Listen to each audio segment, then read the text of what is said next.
Hi, welcome back to PC Builder. I'm Jason. I am so excited for this month's GPU update. Why is that, you ask? Because despite the fact that prices for some GPUs have gone up or remained flat, for the very first time, we can see a realistic window where the GPU crisis is coming to an end. So we're going to go through all of that today. We're going to go through where we're at now. How does the GPU crisis actually end?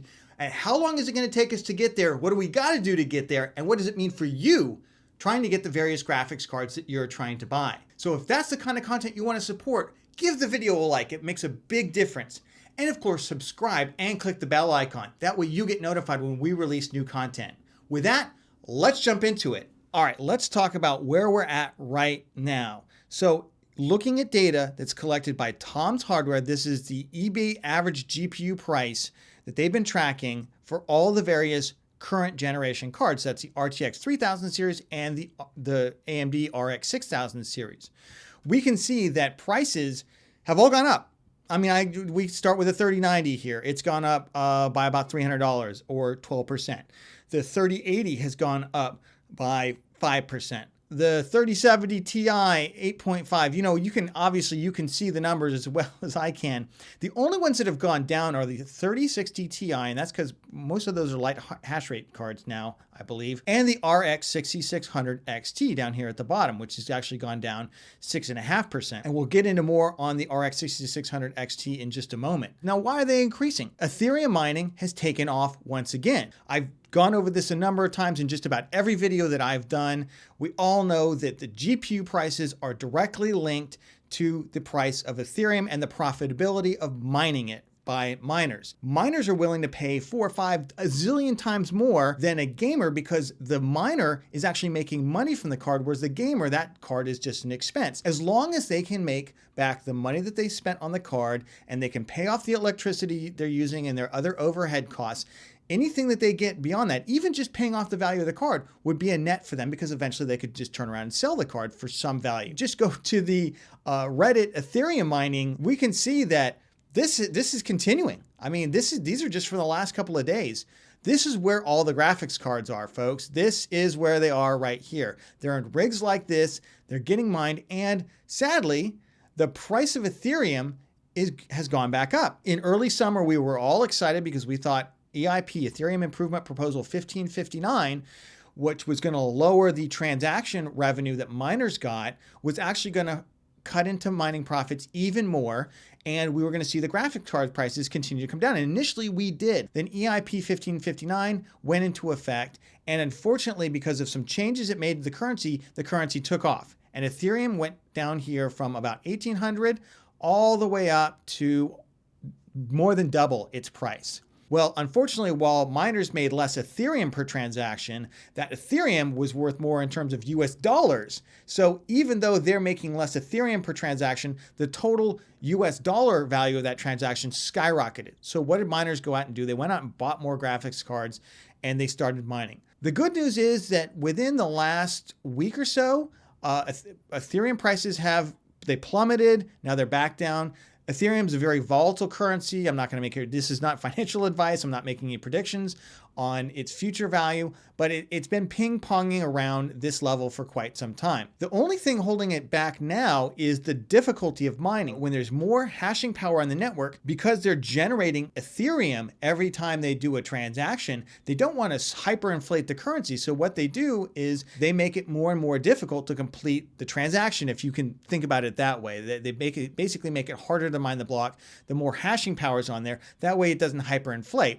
And as you can see, we reached a value of about 8,000 before Chinese authorities went in and cracked down on Ethereum mining in China because they were using so much energy that it was causing problems for the Chinese energy grid at a time when they were trying to get all these factories back up and running post-pandemic. And there was a big drop in difficulty on the network, which actually increased the mining revenue for those who were still on the network. But what's happened over time is a lot of that hashing power has moved to other places in the world or other provinces of China where they're not enforcing that.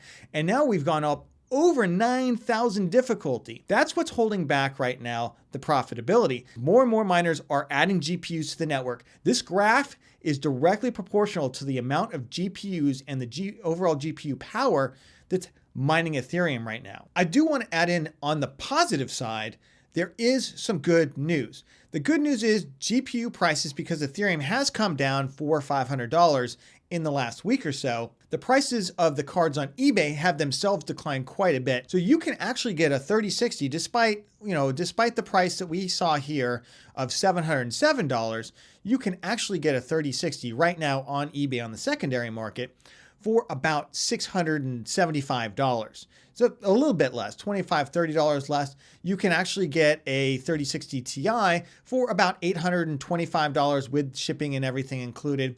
And you can get an RTX 3070 for roughly around $1,050, maybe up to $1,100. So those prices are going to come down, and they have come down since the most recent data we have that ended September 9th. What we are seeing is that AMD and NVIDIA on the supply side are pumping out huge numbers of GPUs, far more than they were a year ago. Far more than they were 2 years ago. But because of the mining demand, they're still not able to satisfy demand, obviously. However, GPUs are coming back in stock. Here's Micro Center. Micro Center has some of these GPUs in stock. In fact, yesterday they had a couple 3080 Ti's in stock sitting on the website. But we mostly see the 6600 XT, we see the 3060 Ti, and we see some of the more expensive AMD cards like the 6700 XT that we've known have been sitting on shelves for a while. However, we have had stuff like the 3080s and 3090s come back in stock for at least brief periods of time at Micro Center, at Overclockers UK. We've got the 3060 Ti, we've got a 3080, we have 7 in stock there. So we are reaching a point at which, while miners continue to consume cards, it's no longer the locust feast that was going on before. It's now more at a level where AMD and NVIDIA are able to actually pump out enough cards to probably satisfy that demand, though they're not able to pump out enough to lower prices. And I think they're also not willing yet to lower prices in order to sell directly to gamers. Of course, right now, if you want to get a graphics card in stock, there are actually other graphics cards in stock. If you don't live near a Micro Center, if maybe you don't live in the UK or maybe some of these other regions where graphics cards are in stock, and that is especially for US and Canadian folks, Newegg US and I believe Newegg Canada has the Radeon RX 6600 XT in stock right now as part of a combo deal with a motherboard. I think in Canada they're doing them with cases and with power supplies as well. So unfortunately, the prices of these have gone up. They've definitely gone up, but this is still, it's still not a terrible deal right now if you want to build something. So B550 Steel Legend with a ASRock Challenger, not one of the best, but definitely, you can consider this the reference version of it, the Challenger Radeon RX 6600 XT. I did buy this combo for $540 2 weeks ago. I now see it $690. So somehow the price has gone up $150 in a couple of weeks. That being said, still not a bad deal. In this market right now. Everything's obviously caveated within this market. There's a ASUS Tough Gaming one, if you don't like the ASRock ones, for $700 with one of their tough motherboards.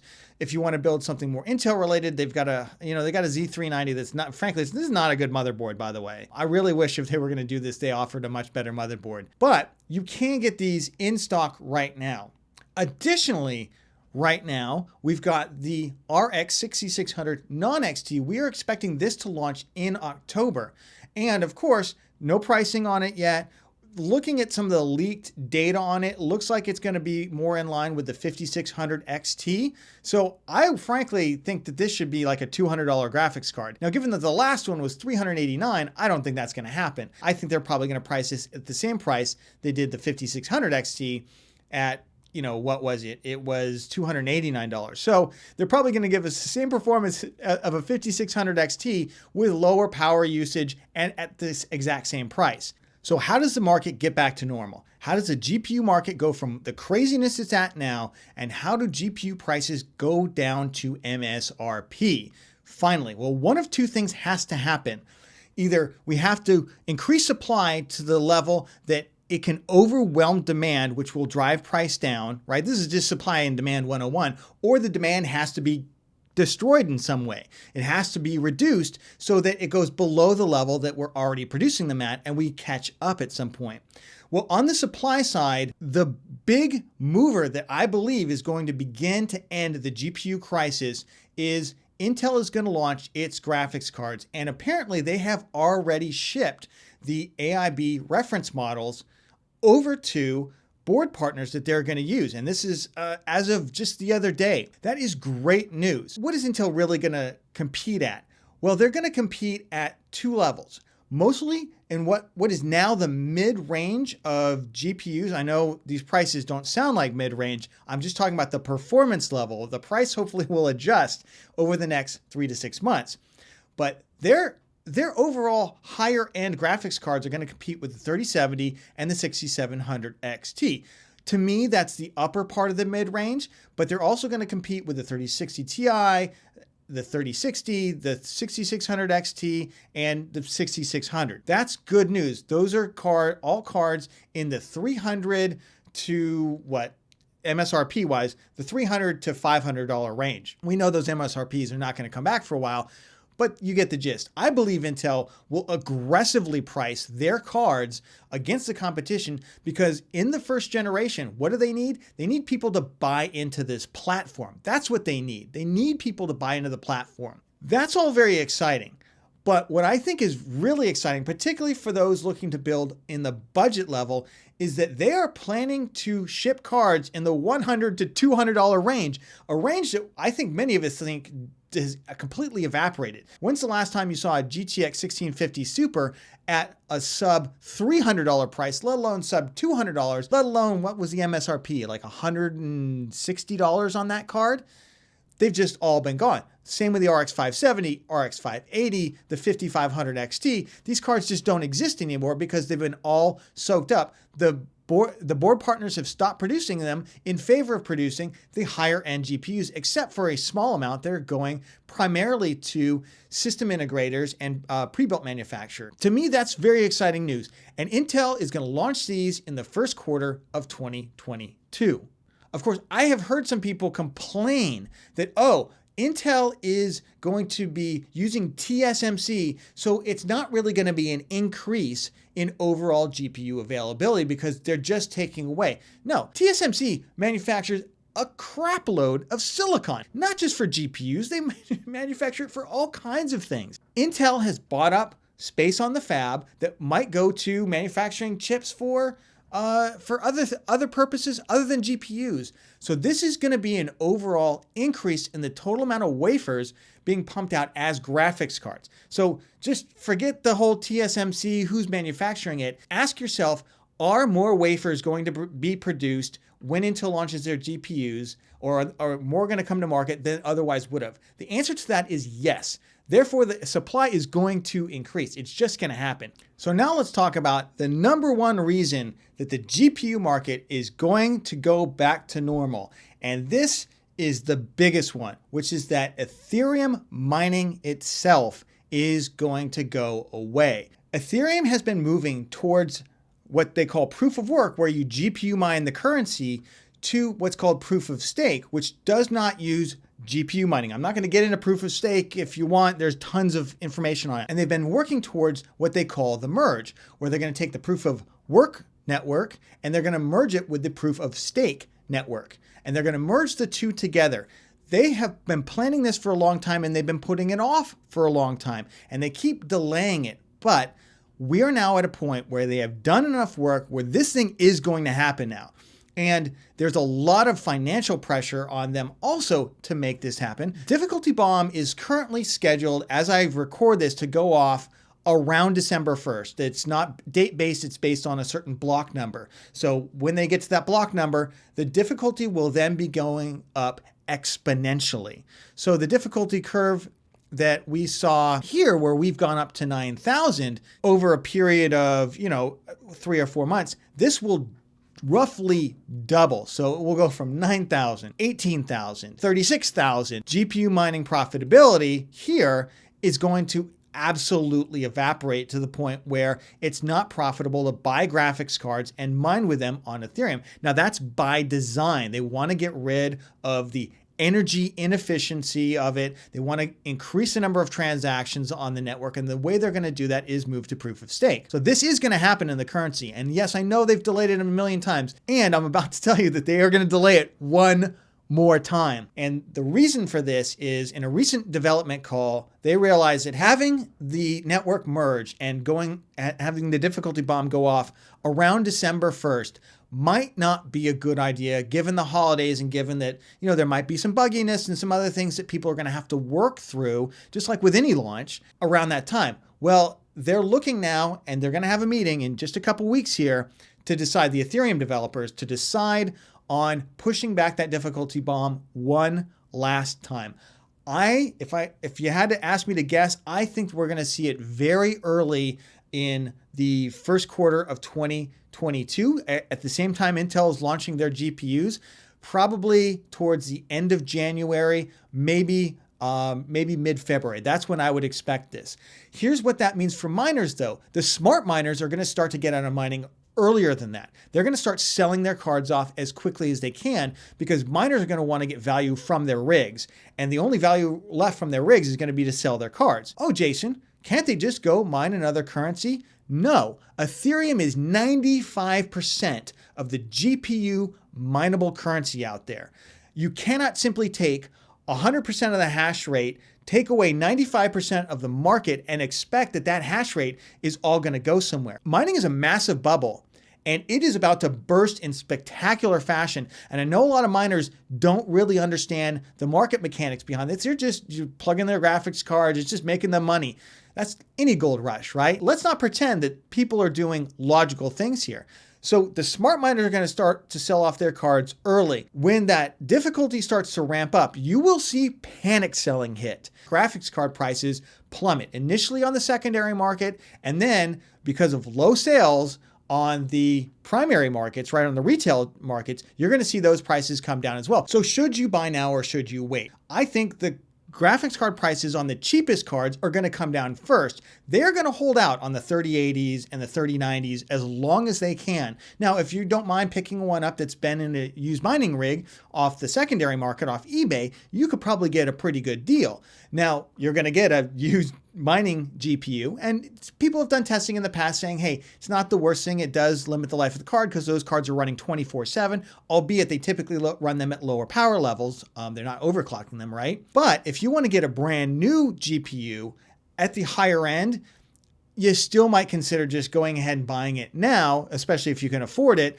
rather than waiting another 5 to 6 months for those prices to come down. So that's the high end. If you're on the budget level, there's also not a lot for you right now. Unfortunately, I'd say just hang in there as long as you can. If you're looking to build a $700 gaming PC, there's just nothing we can help you with right now other than maybe potentially buy a pre-built, and I'll go through some of those in just a moment. What I would say is if you're in that mid-range and you're looking to build a brand new gaming rig, the RX 6600 XT combos, despite the fact that they have gone up in price, they remain actually a pretty good value. And let me show you one build that I put together here. This is an RX 6600 XT combo deal from Newegg. Alternatively, if you can go into Micro Center and get a 3060 Ti or a 3060 or a 6600 XT, for those prices that I showed you earlier, that's a great deal. But if you're in the US or Canada, one of the best builds, and you don't live near a Micro Center, one of the best builds to do is the 6600 XT. Really simple. You take the motherboard. It's going to be a B550 motherboard, more than likely. You pair it with a Ryzen 5 5600X, with the price of which has come down to about $270. You give it some love with some DDR4, either 3200 CL16. In this case, I found a 3600 CL18 kit that's about the same price, or at least which is about $10 more. 1 terabyte hard drive, a cheap case, and a decent power supply. Check out my PSU buying guide for how to get one of those. And there you go. For $1,250, you have a rig that's 1440p capable. If you're excited about Battlefield 2042, the new Call of Duty game, Halo coming out, this is a rig that will allow you to play it at 1440p, albeit at slightly reduced settings, but that's, if you're a competitive gamer, you're used to that anyway. And you can play AAA titles at least 60 FPS on 1440p, or you could turn this into an absolute 1080p monster and get like a super high refresh rate monitor if that's what you're looking to do. Alternatively, you can do Newegg Shuffle. I recommend you register for this every day. They tend to have this Monday through Friday, pretty much every day. The registration period starts at 11 a.m. Eastern. It ends just at 1 p.m. Eastern. I just set an alarm every day. You can see that they are going to sell some of the 6600 XT combos in here as well for $694. But as we just saw, we can get one for about that price just in stock. So, but 3070s, they've been having a lot of 3080s, at least 3080 models in here, and 3090s. So this is obviously an option. And of course, right now, the best deal continues to be pre-built gaming PCs. You can actually get a better pre-built gaming PC than you can build yourself. Maybe the 6600 XT rig comes very, very close. So if you're into customizing your own and you want to get control over all the parts, that's probably the way to go. But if you're looking to build a high-end rig, you know, going to eBay and plunking down $1,600 for an RTX 3080, you can get an RTX 3080 rig for about $2,400, for only $800 more. It comes with everything else, including oftentimes liquid cooling now. Check out my best pre-built gaming PC. I actually continue to update the list down in the description of that videos, and I go through what you're looking for in terms of buying one. But if you don't check out my guide, check out somebody's guide because they're still a great value. And then finally, of course, buying a laptop is still really, really good value, a gaming laptop, especially as we get towards the winter, especially if you're maybe a little bit more mobile. Maybe you're going back to college at this point. You want to bring something with you to class or to game kind of in your off time. Gaming laptops have gotten much higher performance over the last 2 years, and I'm going to update my best gaming laptop videos soon, so stay subscribed for that. But overall, if you're looking to get a graphics card, those are the major ways to do it right now if you can't afford to wait until about February of next year. That's our GPU update for September. I hope you got a lot of value out of this video. If you did, remember to give it a like. It makes a big difference to the channel.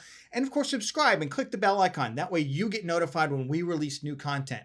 And with that, I'll catch you on the next one.